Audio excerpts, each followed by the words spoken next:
Hello, good evening. You are welcome in the educational program organized by Society of Career Technology and Jan Vikas Mahasabha. I congratulate you all audience that with your affection this program have completed 72 episodes and now today we are proceeding towards 73rd episode. And last time we had started study about chordates. Now onwards, in all the 6 days, for 2 days we will study the chordates, for 2 days physiology and biochemistry, and just 2 days on advanced genetics, microbial genetics, etc. So we had started chordates. About 49,000 species have been reported in phylum Chordata, and there is a basic difference between a non-chordate animal and a chordate animal, because non-chordate animals were very small and were in the touch of the ground, whereas in the chordates their body size increased and only the foreleg and hind legs were touching the ground. So in non-chordates there was a ventral nerve cord, but in chordate animal there was a dorsal nerve cord, and the direction of blood flow was different in both. In non-chordate, in the dorsal blood vessel, direction of blood flow was from posterior to the anterior, and a part of this dorsal blood vessel formed the dorsal heart. In ventral blood vessel, the direction of blood flow from anterior to posterior. Whereas in chordate animals, in the ventral blood vessel, direction of blood flow is from posterior to the anterior, and a part of the ventral blood vessel forms the ventral heart. In the dorsal blood vessel, the direction of blood flow is from anterior to the posterior. And you know that chordates are further divided into two groups, a protochordata or acraniata, which do not have the cranium or brain box and the vertebral column, whereas the other group, vertebrata or craniata, which have a vertebral column and with a cranium or brain box around the brain. The protochordata or acraniata are further divided into hemichordata, urochordata, and cephalochordata.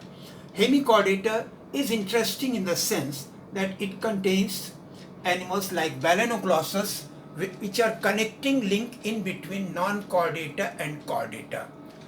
They are annelid-like, earthworm-like, living inside the tidal sand area of the seashore, making a U-tube, and their body is divided into three parts: an elongated pointed proboscis, then a collar, and then a trunk.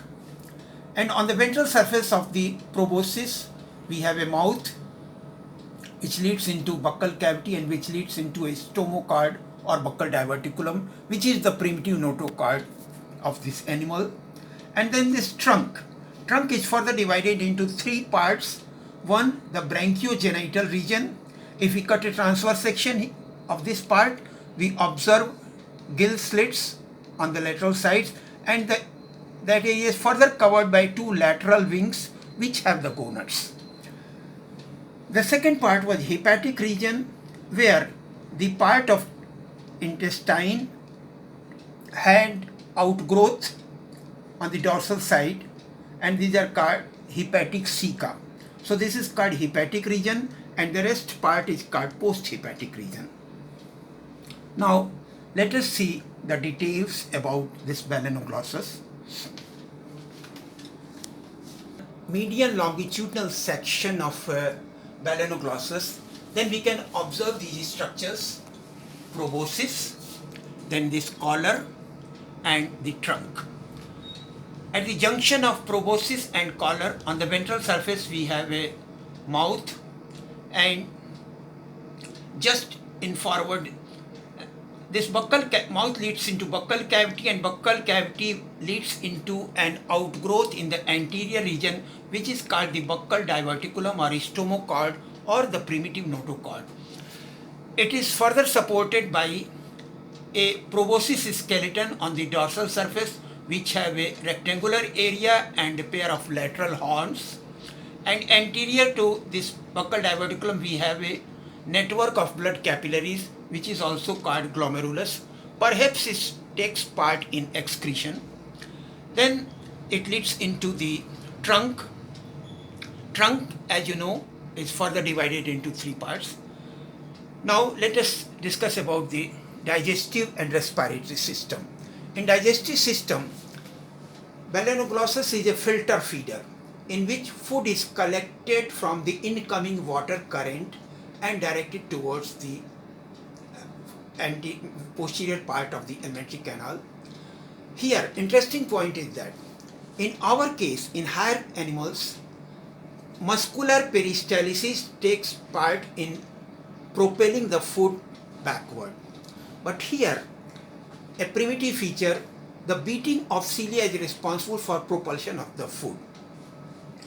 If we observe the ventral surface of proboscis, we can see here there is a pre-oral ciliated band which have cilia and just behind that a mouth.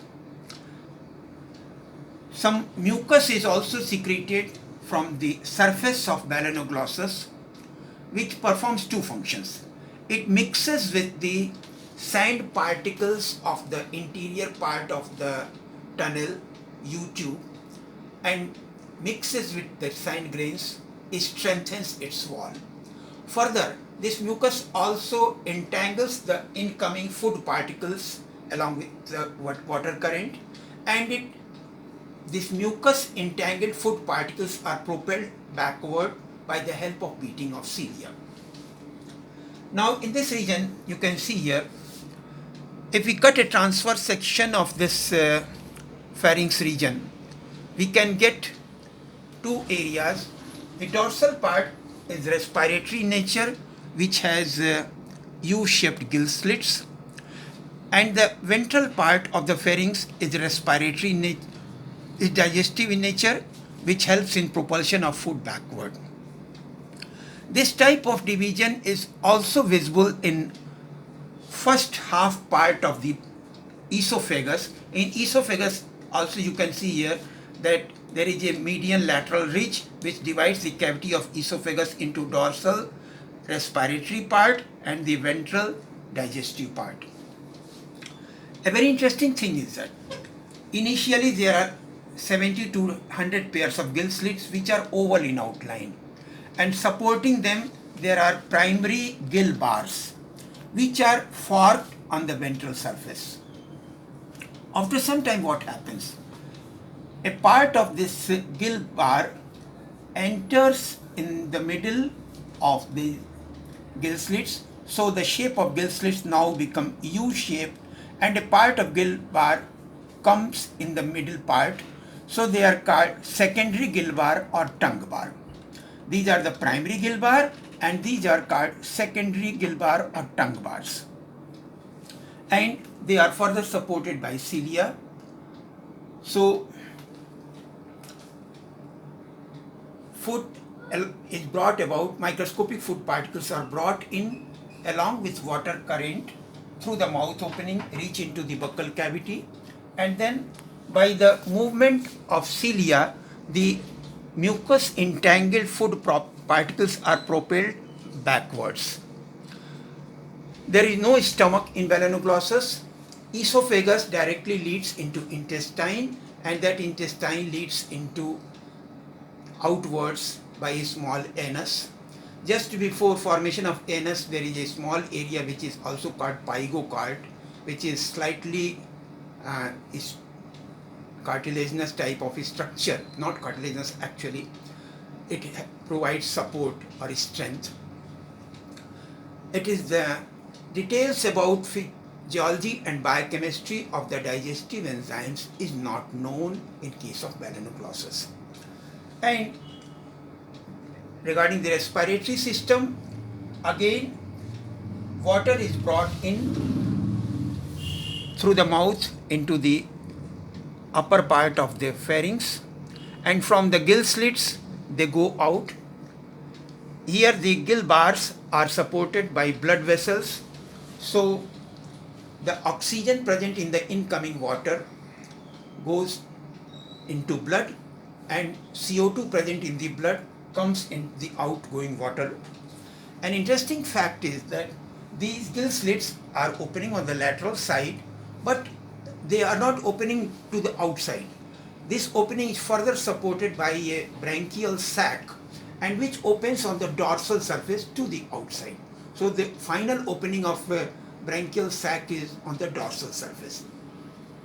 And in this movement, the gaseous exchange is completed, oxygen is taken in, CO2 is given out, and the respiration is also completed. Thank you very much. Tomorrow we will talk about the other systems.